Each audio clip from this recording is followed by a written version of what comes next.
إن الدين عند الله الإسلام.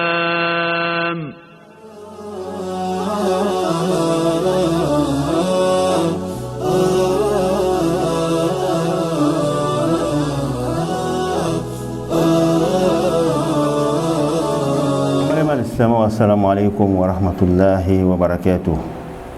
أما فلاني الإسلامية فولي ني كانوا فولي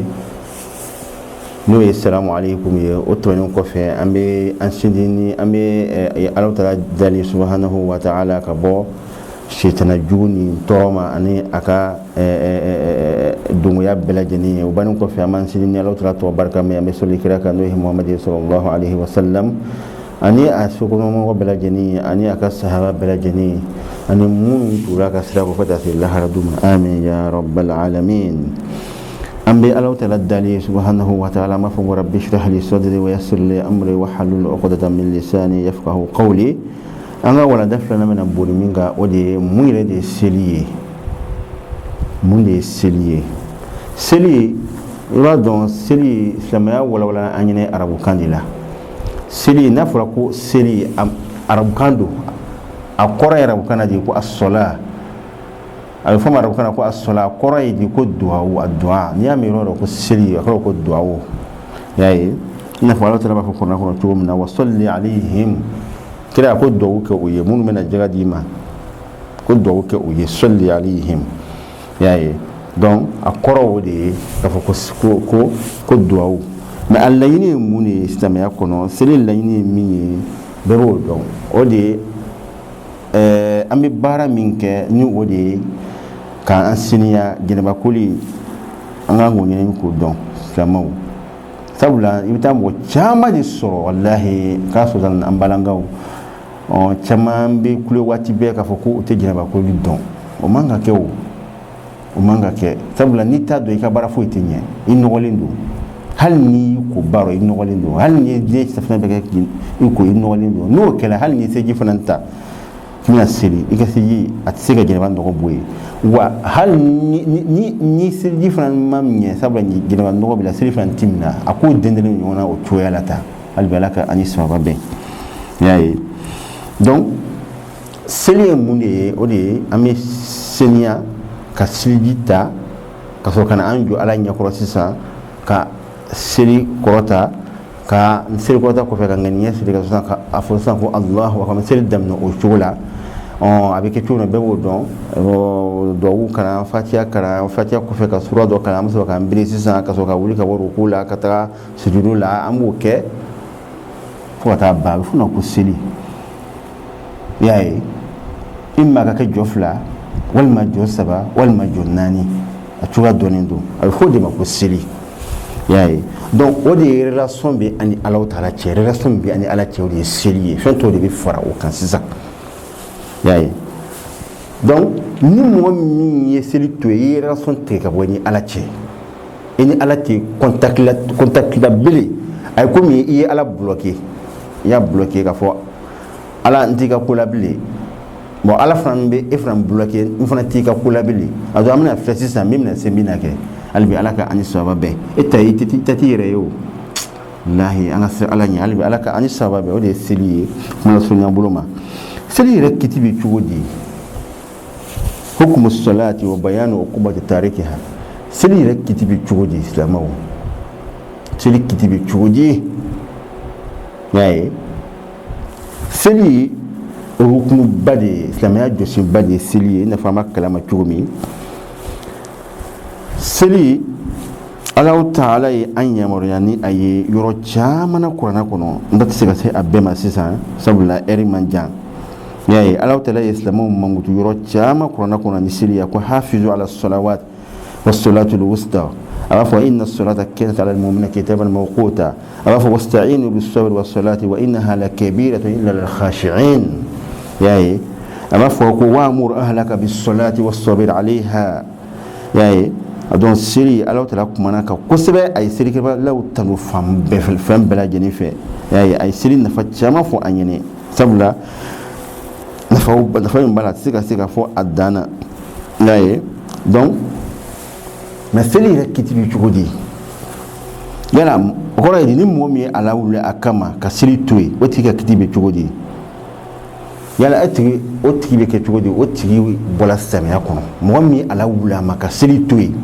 seli waati nana tɛmɛ k'a to yen a b'a ɲinɛ panparapa hakili bɛ a la a se b'a ye ka seli kɛ ka fɛn bɛɛ kɛ mɛ a ye ala wuli a ma ka seli to yen a bɛ fɔ mɔgɔ sugu ma ko kafiri i kafiriyala hali dɔw b'a fɔ a bɛ fɔ ma ko mushrik parce que kafiriya ye fila de ye y'a ye kufuru bɛ yen kufuru shiriku bɛ yen quoi kufuru shiriku bɛ kafiri bɛ mɔgɔ la bɔ silamɛya kɔnɔ pewu silamɛw tɛ seli i su kan u tɛ dugawu kɛ i su ye i tɛ i su de don ka kaburu don na hali ni i sala i cɛn tɛ ta silamɛw fɛ wa hali ni i ka mɔgɔ dɔ fana sara silamɛ dɔ sara i ta cɛn ta y'a ye a ko relation ti ni silamɛw cɛ wa i bɛ taa jahanama kɔnɔ khalidina fiha abada hali bi ala ka an kisi o ma y'a ye donc seli kiti ye nin de ye mɔgɔ mɔgɔ n'a y'a wulama ka seli to yen n'o y'a sɔrɔ silamɛya bɛ a 12 la k'a fɔ hadu bɛ mɔgɔw la y'a ye tile 3 de a mɔgɔ sugu kan ka la yamaruya k'a fɔ ko a ka kɔsegin ka na silamɛya la a ka kɔsegin ka seli kɛ ni tile 3 dafara n'a ma kɔsegin ka don silamɛya la ka seli kɛ a kɛcogo la a kan ka faga de o de ye a tigi ka ɲangi ye silamɛya kɔnɔna na y'a ye seli ni de ye seli kiti ye Allahu Ta'ala subhanahu wa ta'ala fɛn fɔlɔ-fɔlɔ min n'a bɛna ɲininkali kɛ dahara i n'a fɔ n y'a fɔ cogo min o de ye seli ye hali ni jahanama kɔnɔ denw donna jahanama kɔnɔ ala bɛ mɛlɛkɛ bila k'u ɲininka o b'a fɔ de ko ma salakakum fi sakara aw selibaga minnu tun bɛ seli la mun y'aw ye sakara kɔnɔ yan jahanama dɔ bɛ yen so dɔ bɛ yen a bɛ fɔ o ma ko sakara mun y'aw ye jahanama kɔnɔ yan o b'a fɔ de qalu lam nakum minal musallin ko anw tun tɛ seli an tun ye silamɛ ye mɛ an tun tɛ seli fiyewu ou bien lam nakum minal musallin an tun bɛ seli mɛ an tun tɛ seli kɛ a kɛcogo la a tun bɛ fɔ o ma dɔrɔn ko selibagaw mɛ seli yɛrɛ kan ka kɛ cogo min na seli parce que ala b'a fɔ ko aqimu sola ka seli jɔ y'a ye seli an tun k'a kɛcogo la walima an tun tɛ seli yɛrɛ de kɛ minɛ o de y'an se sakara kɔnɔ yan hali bi ala k'an kisi donc kira b'o fɔ sallallahu alayhi wa sallam fɛn min bɛ silamɛ ni kafiriya cɛ dɔrɔn o de ye seli ye n'i ye seli to yen kɔrɔ i kɛra kafiri ye hali bi ala ka an ni sababa bɛn y'a ye kira b'a fɔ a ka kuma dɔ la sallallahu alayhi wa sallam ko ni mɔgɔ min ye ala wula man taraka salata maktubata muta'ammidan ni mɔgɔ min ala wula ma ka seli dɔ to yen k'a la wula ma panparanpa i ma ɲinɛ i ma sunɔgɔ selɛri ma tɛmɛ k'i to sunɔgɔ la c'est à dire i b'i ɲinɛ i bɛ se fana ka seji i bɛ se ka fɛn bɛɛ kɛ ko faqad bu'at minhu zimmatullah y'a ye ala i bɔla ala tala ka tanga kɔnɔna na i bɔla ala tala ka mara kɔnɔ i bɔla ala ka jate kɔnɔna na o kɔrɔ ye de i kɛra kafiri ye seli gɛlɛya ala ye seli fo ka gɛlɛya ka se degré min ma hali sahabaw kumana a kan Sayyidina Umar filɛ radiyallahu ta'ala anhu o kɛlen ka jogi ni muru ye ou ni biɲɛ ye a sɔgɔlen fajiri fɛ a kirilen dalen sahaba dɔ nana ma ko Sayyidina Umar ko ya Umar ko seli waati sera dɛ Umar ko di ko naam n y'a faamuya o y'a sɔrɔ a kirin b'a la a ko naam la hazza fil islam liman taraka as-salah ko niyɔrɔ tɛ mɔgɔ la mɔgɔ min ye seli to ye niyɔrɔ foyi tɛ e la silamɛya kɔnɔ n'i ma seli kɛ ko ɲa min donc Umar ye seli kɛ a jugulenba o y'a sɔrɔ joli bɛ ka suru ka bɔ fan bɛɛ y'a ye seli tɛ bin ka bɔ adamaden ka lahala si la fo n'i taara lahara don min hali bi ala ka an ni sababa bɛn y'a ye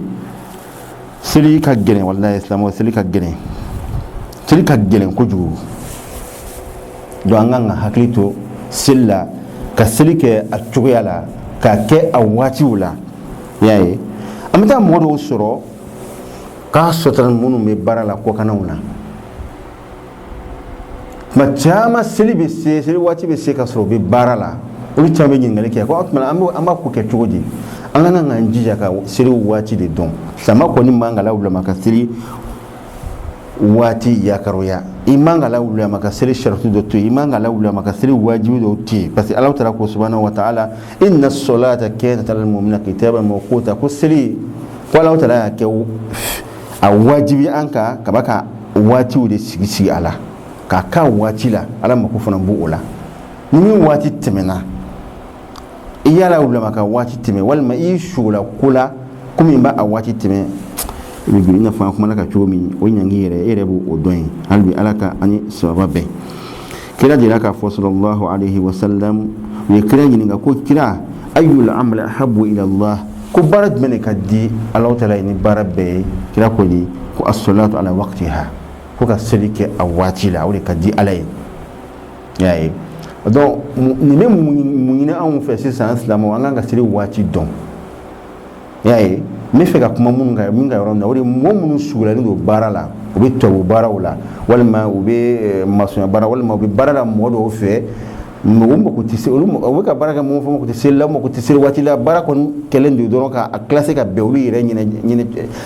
adu abe bewu fe tugumi ma da selere be se ki to donc islam to yani ka do barasula c'est jetim na folowa ikangi ga sirib jetim na ni o ya soro me se ga sirike kan to baran na wala man se ga sirike kan to ala yayi sabula ni do la o barasula me se ga sirike jangata ka jugude albi ala kan tizuma mo wati se wati do ida sta do ki to barakero wala wa vitamini ta jana makono albi ala kan tizuma yayi donc imma ini patron ka be ala ni seller sila patron ne kan ga seri ne islam adi kan ka wori fo me chama me sira o fanana sabla ni o ka sen me bara soro de bara be ala de bolo mo suure le ka di ka so mo be bara to do mo suure le ka di to buyi sabula I jagbele ya ka fo ale nyene ka fo ko ni wati do bina sebi siri o mo su abi ebla jeti kono to te bla min kono yayi ado wa fima bashitala nu o ere sela ibo ere foyena nu o sela ibi seli miti dan mono miti abi be ala miti tan lolu miti dan mono ibi ga seli ke me e mo mi mo o fo anyene domna ni eni do e sela ifan go kebni e seli ateson aba fo imma ka bara dabla ou bien imma ka bara dabla pew walma ibi tuni tu nata e ga e konti seli tabla ma fo anyene amba bela de ba damna yayi problème yake yayi halbi ko susu nga ala ko de bla anya fe quoi anga ala ko bla nya fe anga ala ka jati bo folo yani anga do akula do abi ben sisa islama fu bela jini ne ka siri wati jati yaw don voilà tout be pour que ibi se ka selim matrafa chugumi sabula sirbe wele misla erimi ani sirire eri yire jati mi o tikile quoi seli be wele misla erimi we eru do de ma chama o eri damna di me ka damna o eri la fukata se eri mama ni o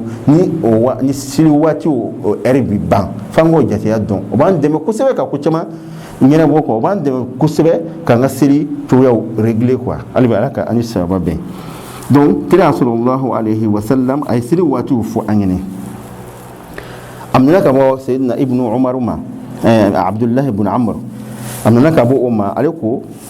ko kira sallallahu alayhi wa sallam waqtu zuhri ma lam yahdur waqtu al-asr ko silfuna ay kira ka masiri wati de ka ko silfuna wati de ka damna silfuna wati ma o kora yi nitle c'est la sanfla la net midi pile trebe jo sanfé erimna juste na jingna koro ka dowla de la koro ka ke ka jinga doni koro kata abdullah wala de la masa midi 1 minute kata c'est 5 kadam no ma fata c'est lanzara wati ma voilà ko ni silifna wati ko o di silifna wati kadam la lanzara fna wati silima tuguni kata c'est tele benima o di lanzara wati donc très benin ko fait ça kadam na o wati o fana ma waqtu maghrib o ma fokata c'est nit le bena fin wulema do ke ko safa ko ahmaru tant que ni o ma ben o e fin fitri wati di donc no o bena wati mi sisa ko andula safo wati kono safo wati bita ban eri duma wata ban ko fo nisful leli ni hadisa ba ila tomi fota si nisful leli ma yani su clanche ma quoi voilà ko waqtul fajr wati ko wati dume ko malam tatlu ash-shams madwanit lema bonit de bola o ye fajr wati baninde quoi hadisan ba fo am tuwa donc naye ni kuma ni jatimina ta am ni rebe sisa kan ga siri wati jatimina